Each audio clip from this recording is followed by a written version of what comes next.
Beneath the familiar narratives that have echoed through cathedral halls and Sunday morning gatherings for 2 millennia lies a different teaching, a more radical wisdom that was spoken in whispers to those prepared to receive it, encoded in parables for those with ears to hear, and deliberately obscured from those who would weaponize such knowledge into instruments of control rather than liberation.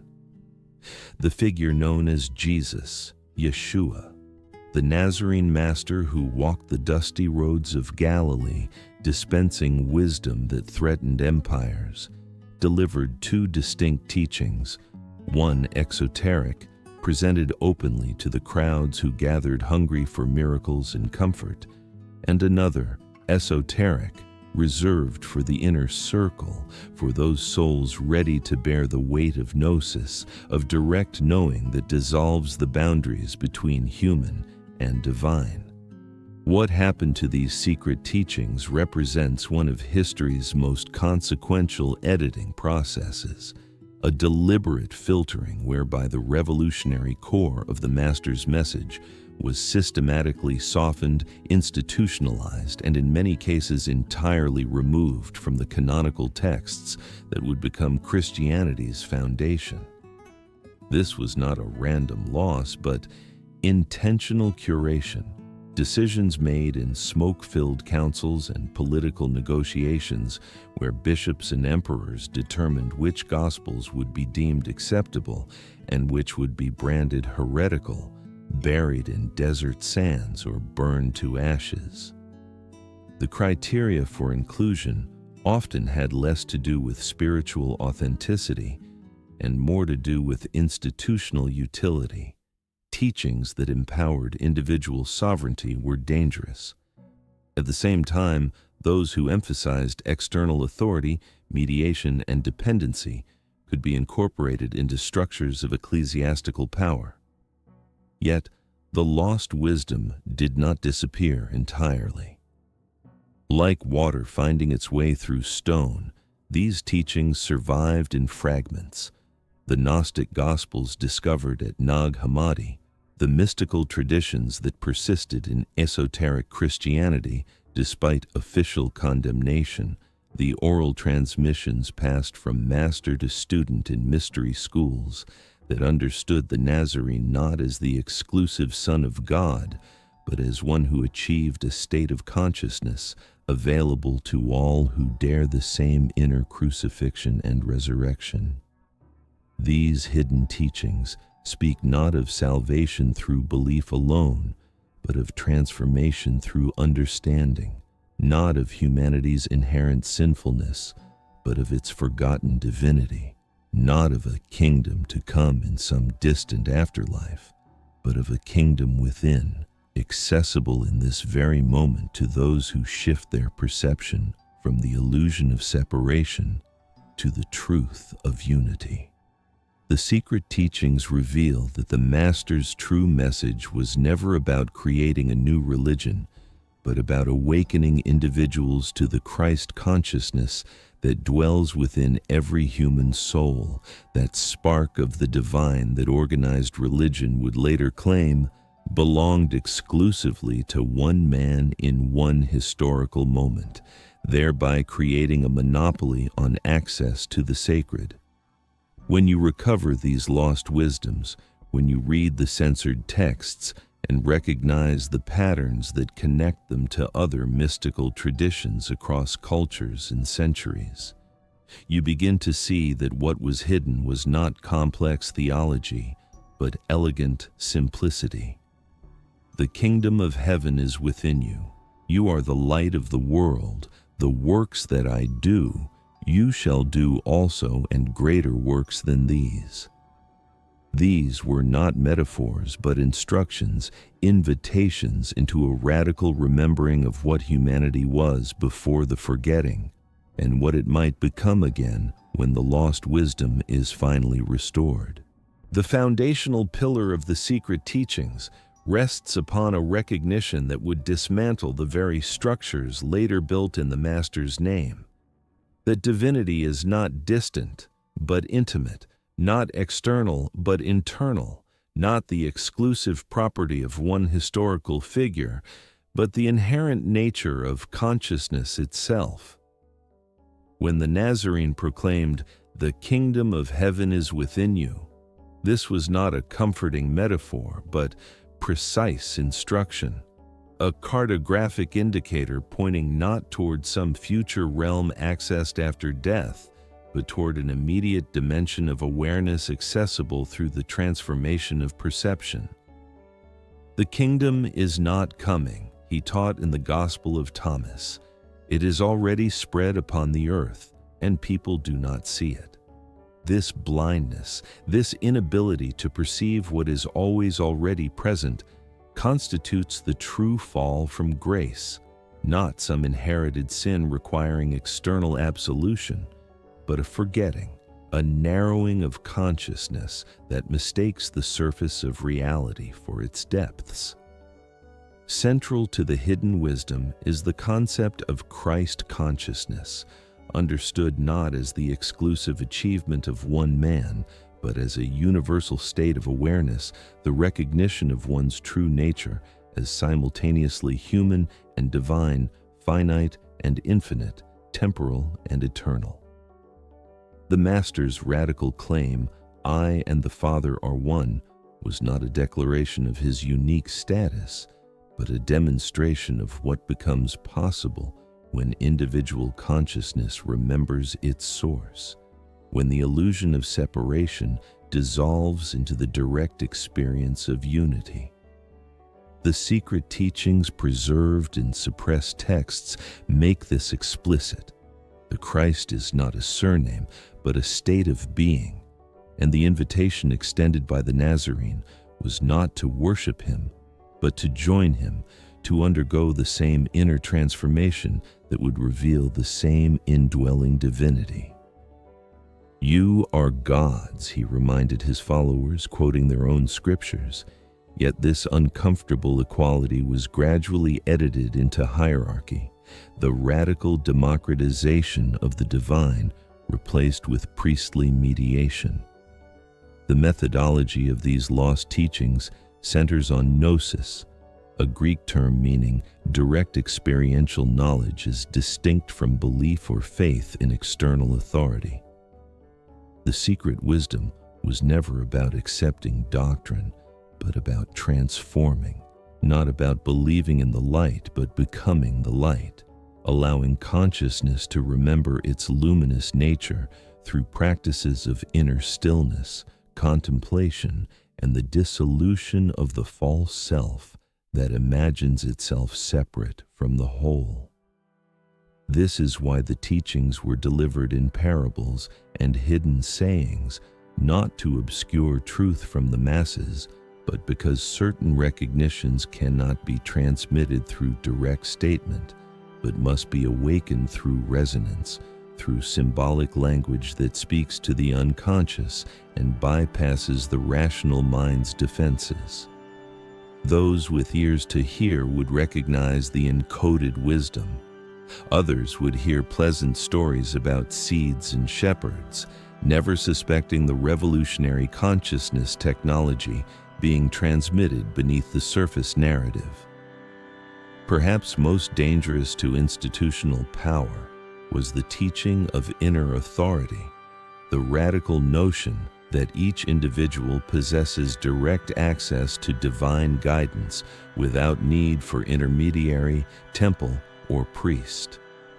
When the Master taught that the kingdom of heaven is like a treasure hidden in a field or a pearl of great price, he was describing the inner search, the turning of attention inward to discover what has always been present but overlooked. This inward orientation threatened external religious authority, which depends upon positioning itself as the necessary bridge between humanity and divinity, the gatekeepers of salvation who must be appeased, obeyed, and funded.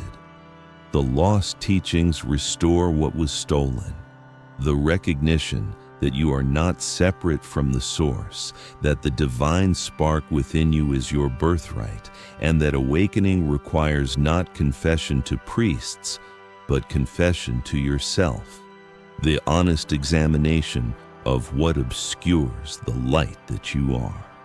There exists within the suppressed Gospel of Thomas a parable that never made it into canonical scripture, a saying so potent with hidden meaning that its exclusion seems inevitable. The Master speaks of splitting wood and lifting stones, declaring that in these ordinary acts he is present, that the divine dwells not in distant temples, but in the immediate fabric of material existence. This teaching points toward a truth that institutional religion could not accommodate, that the sacred and profane are not separate territories, but different perceptions of the same seamless reality. When consciousness shifts, when the veil of separation dissolves, every act becomes sacrament. Every moment becomes an encounter with the divine. The wood splitter, who performs his labor with presence, with full awareness, discovers what the temple-goer, seeking God in distant altars, may never find. Another symbolic narrative emerges from the encounter with the woman at the well, a story preserved in canonical text, but rarely understood in its deeper esoteric dimension.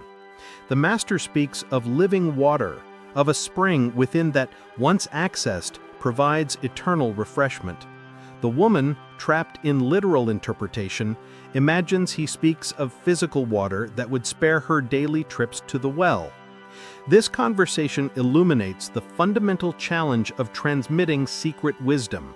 The sleeping consciousness hears everything materially, externally, literally, while the awakened understanding recognizes that every outer teaching points toward an inner reality.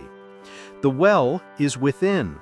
The living water is consciousness itself, the awareness that, once discovered, transforms the parched landscape of separate selfhood into flowing abundance.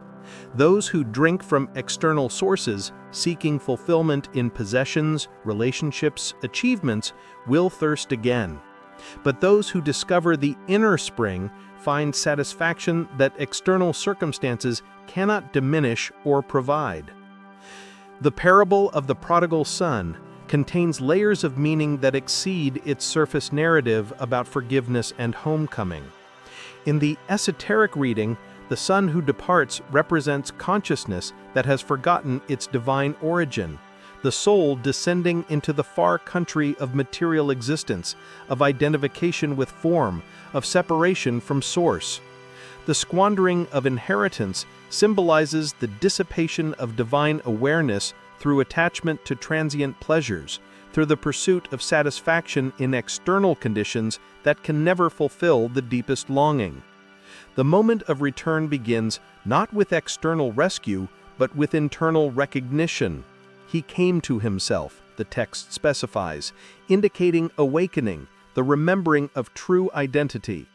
The father who runs to embrace the returning son represents the divine that never condemned, never withdrew, never required sacrifice or penance, but only waited for the remembering, the turning of attention back toward home, toward source, toward the recognition that separation was always illusion. Consider also the symbolism of the resurrection itself, understood not merely as a historical event, but as an initiatory metaphor for the transformation available to all consciousness. The crucifixion represents the death of the false self, the ego structure that imagines itself separate, autonomous, and independent. This death is agonizing because the ego experiences it as annihilation, yet what dies is only illusion, only the mistaken identity that obscured the eternal nature beneath.